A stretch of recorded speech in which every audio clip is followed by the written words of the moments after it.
Hi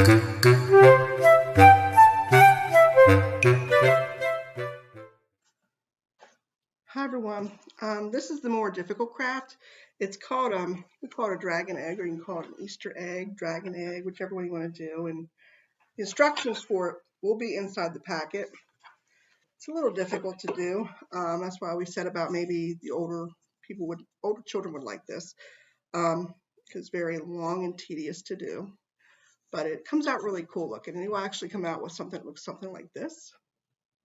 Or it won't be the same color probably, because we have different colors here at the library for you to pick from. This is the one I kind of liked because I kind of like green. But you'll get a foam egg like this in your packet.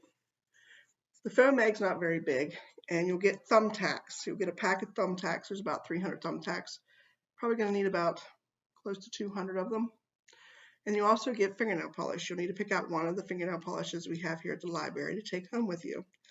The first thing you'll do is you'll take your thumbtacks and you'll find a piece of cardboard, and you'll stick all your thumbtacks on the cardboard. Make sure you have them spaced apart because you're going to be painting them. And when you get them spaced apart and you're painting them, you're going to paint like 2 times with the regular nail polish, and then you're going to want to put clear nail polish afterwards on them too. You want to make sure you get the edges as well, because that's part of the design.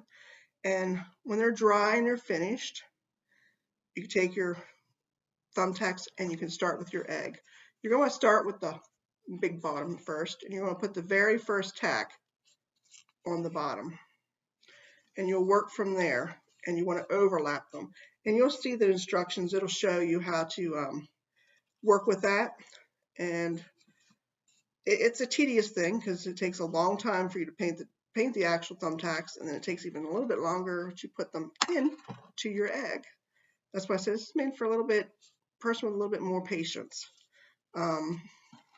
It comes out really cool looking. We did them before here at the library for our summer reading, and they turned out really neat. Miss Morgan has one on her desk. You've probably seen it, and it's really neat looking on her desk. You can put it in your bedroom. You could probably maybe even give it away. As you can see, I've now started the top part of my egg. And you'll keep going around and around and around until you get to the end. Once you get to the end, it should end up, let me see if I can take my part here a little bit. You'll come up with something like this at the end, and you'll fill in where the thumbtacks need to go. And at the end part of it, you should have enough thumbtacks. That's why we give you a little extra, just in case you don't get them spaced out right. You still have plenty to go off of. And you'll have an egg. So you can see the bottom is flat. It will sit. And when it sits, you can set it anywhere on your desk, like I said, at home, give it away. You could even put markers and put actual designs on it if you want to. If you wanted to, we have different colors. If you want to come back in, maybe bring your other color back and get some more and change out the colors and do a couple different colors like mine. You're more than welcome to do so. And that is the craft for the tweens. So if you want to come get this, it'll be here at the library all the month of March. Bye.